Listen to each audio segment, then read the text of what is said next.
All right, welcome back to art. If you recall, we read the story about the very hungry caterpillar and Eric Carle, who makes all these insects using painted papers. And we painted papers, one of the previous class periods, and we painted them all sorts of different colors. We even added some texture with our rakes, and we painted a background because we're going to add our painted paper insects to our background. So there's our backgrounds. We're going to set that aside for a minute and then get some of our painted papers. Now we talked about having insects. Now insects have bodies, heads, antennas, eyes, nose, feet, stingers, maybe even antenna. They're all sorts of different stripes and spots and things like that. So, and even if you have some extra time, you can even give your very hungry insects some food. All right, so first step is you can use a pencil, and I would draw out the shape of the body that you want, okay? I'm going to make a butterfly, so I'm going to cut out a body shape, and I drew it out first, and then I am going to cut it out. And I'm actually going to just, for now, set it on my landscape where I want it. And I might change my mind and stuff like that. All right, now I found some really colorful, since this is going to be a butterfly, I found some really colorful paper in there that we created. And I'm going to use this for some wings. Now, sometimes I want wings to be the same size.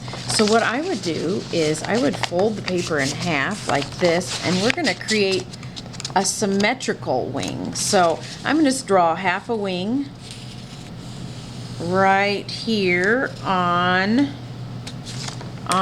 the paper, and then I'm going to cut it out, okay?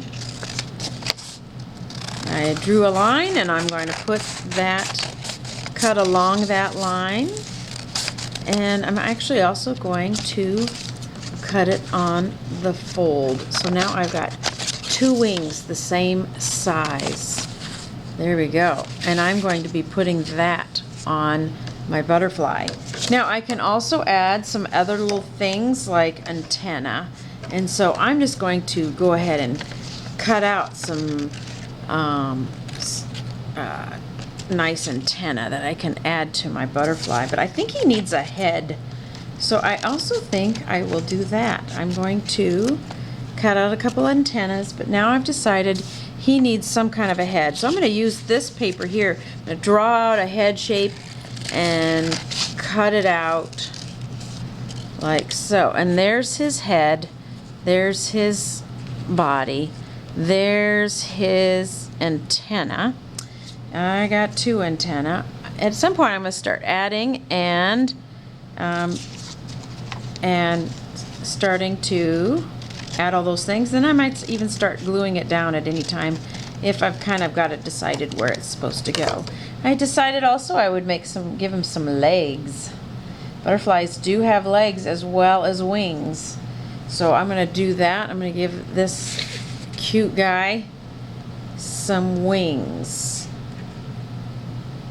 All right. There we go. Some legs, maybe a couple more legs. And I can even decorate, since I've got most of the things I want on there, I can cut out some eyes. Everything that you add, I want you to cut out of these colorful papers that we have.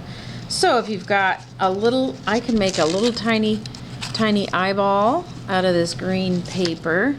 Stick that on there. And another eyeball. Stick that on there. There we go. And maybe he even needs a cute mouth or something. I've got this red paper. Maybe we'll create from this red paper a nice smile. Oh yeah, he's a happy butterfly because he just hatched from a caterpillar. And then I'm going to glue all this down, and I might even decide I need a baby one over here, or I might put a little something for the make something out of shapes. Here the hungry caterpillar is eating a strawberry, and all I did was cut out a shape and added some details to it and added it right where I'd like it. This is a very colorful wing, but I could also add some other colors to it. Maybe I could add another stripe or a cool shape to the sides of my wings. That is kind of cool. I know butterflies can be very, very colorful and have some really cool shapes on it, so I could add some things like that. I've got a really cool purple here that I can cut out. So I'm going to cut out another shape out of the paper and kind of add that there. And now I've got a small piece here. And I'm going to cut that out and add it to my paper. Great! You might even need a couple of stripes. You can make this guy as colorful as you'd like, as he doesn't have to be looking like a real one. He can be a very artistic one. I think he's got a couple stripes along his body there. There we go. And he's got feet and legs, all kinds of things there. Very good. Don't forget maybe even a tail or some of the other things we talked about that bugs have. So there you go. See about making yours very creatively.